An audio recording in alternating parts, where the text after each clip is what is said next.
Bonjour, Philippe de l'Atelier Entreprise, bienvenue dans cette nouvelle vidéo dans laquelle nous allons évoquer la différence entre le statut SASU et le statut EURL. Alors on profite de l'occasion pour répondre à une question d'un internaute.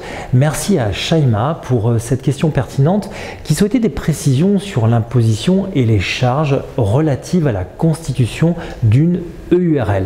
Nous avons donc souhaité introduire la réponse dans cette nouvelle vidéo.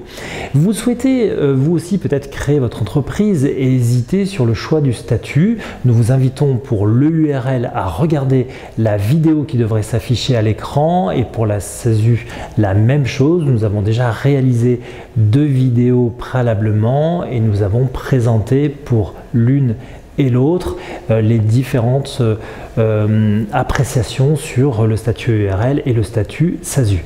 Alors pour répondre maintenant à la question de Shaima, il faut savoir que lors de la constitution de votre société, vous pouvez choisir pour l'EURL l'imposition que vous souhaitez, soit l'IR qui est l'impôt sur vos revenus, ou l'IS, l'impôt sur les sociétés. Dans le cas d'une constitution d'une personne morale, c'est-à-dire le nom d'une société, non le nom d'une personne, vous serez automatiquement orienté vers l'impôt sur les sociétés. Alors comment choisir entre l'IR et l'IS? Il vous faut travailler sur un tableau prévisionnel pour estimer le chiffre d'affaires que vous allez réaliser et sans oublier les charges que vous allez devoir payer pour estimer en fin d'année le bénéfice que vous allez déclarer, et donc vous allez pouvoir considérer l'incidence que cela aura sur votre imposition, donc l'imposition de votre foyer fiscal.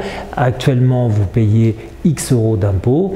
Demain, qu'en serait-il si vous décidez d'intégrer justement un bénéfice imposable supplémentaire, et sachant que l'imposition actuelle pour les sociétés est de 15% jusqu'à 38 120 euros de chiffre d'affaires.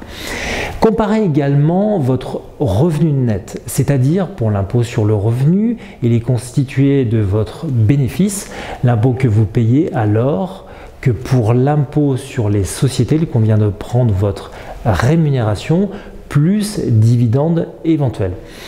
Comparez enfin vos charges sociales relatives à votre rémunération qui seront calculées sur la base de votre bénéfice pour l'imposition au revenu, alors que pour le gérant d'une EURL, il faut compter 47% de charges sur le salaire net. Pour vous aider, vous pouvez télécharger une matrice Excel qui vous permettra de calculer rapidement une estimation du chiffre d'affaires pour votre entreprise et des charges inhérentes à celle-ci. Cette matrice est intégrée dans notre méthode Construire son business plan qui sera affichée en dessous de cette vidéo. Pour la SASU, c'est exactement la même chose, excepté pour le choix de l'IR, donc l'impôt sur vos revenus. Vous avez là droit à une durée maximale de 5 ans. Au-delà, vous serez automatiquement assujetti à l'impôt sur les sociétés. Maintenant, parlons des différences entre SASU et EURL. Le gérant associé unique d'une EURL est un travailleur non salarié, et le président associé unique d'une SASU est un dirigeant assimilé salarié. Ça veut dire que les charges sociales seront donc plus importante pour le président d'une SASU, mais il bénéficiera d'une meilleure protection sociale que le gérant d'une EURL. En résumé, si vous optez sur l'EURL, vous bénéficiez d'une rémunération visiblement plus importante. Si vous optez pour une SASU, vous bénéficiez d'une meilleure protection sociale, mais cela nécessite de s'occuper de la gestion de la paie, c'est-à-dire l'édition des bulletins de salaire.